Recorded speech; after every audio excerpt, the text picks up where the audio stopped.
inaugura oggi la mostra Del sogno un ponte di Federica Iallopini alla Casa di Rigoletto. Federica torna a Mantova, che è la sua città d'elezione e d'adozione, dopo 4 anni passati a Panama, e quindi gli sviluppi della sua arte si vedono in questi dipinti che per una certa parte rappresentano proprio le sensazioni, i colori e la luce e la luminosità delle terre sudamericane.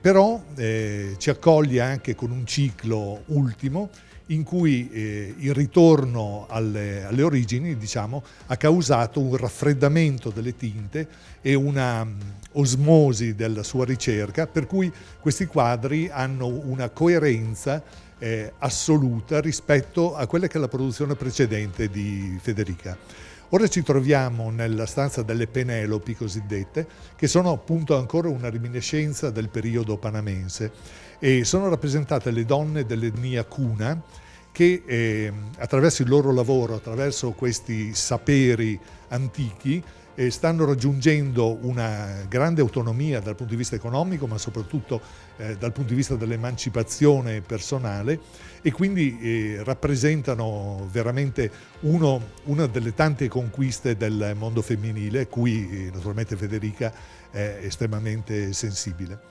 Però tutte queste ricerche di Federica vertono su un tema di fondo, che è quello della sottile linea che divide l'astrazione dal figurativo. Federica riprende vecchi lavori, li fa a brandelli e li ripropone come collage sulle ultime opere.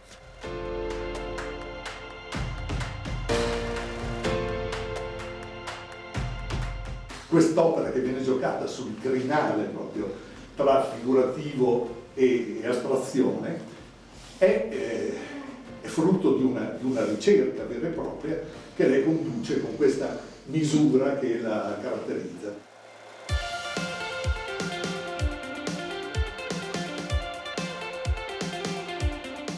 Ci troviamo nella sala con le ultime opere, le più recenti, realizzate proprio in questi ultimi 2 mesi. Sono sempre a tecnica mista su tela, con l'uso del collage fatto con pezzi di mie opere precedenti, strappate e riassemblate a creare qualcosa di nuovo. In realtà queste opere sono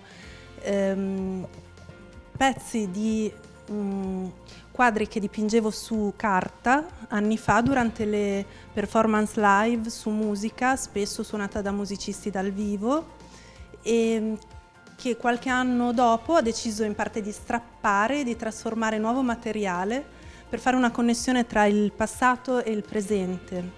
Sono paesaggi cosmici, io li chiamo paesaggi cosmici o passeggiate cosmiche.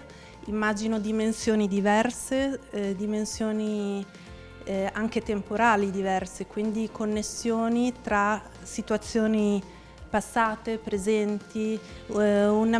Immagino in qualche modo l'eternità come la compresenza di tempi diversi, quindi passato, presente e futuro, tutti presenti nello stesso momento.